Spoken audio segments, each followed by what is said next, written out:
Auntie Bena, Yes. I'm very inspired. Nebasa ramakatipa rekuimbaiwa isu vanhu vakadzi vandingaseni zvangu. I'm very much empowered.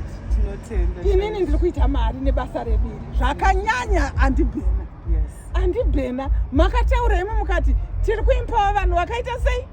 Munhu wese zvake angava nedisability, Ehe. akarambwa, Yes. akafirwa, Yes. anoenda kubasa Yes. neasingaende kubasa zvachose. Muri kuzvinzwira mhuri yeZimbabwe. Hakuna asingakwanise kuita this empowerment is very, you are empowered with this. Yes. It's very great opportunity to you all in Zimbabwe. Yes. Aiwa, inini pache zvangu muchiona kutsukira kwese kwandiri kuitawo. It's because of this empowerment.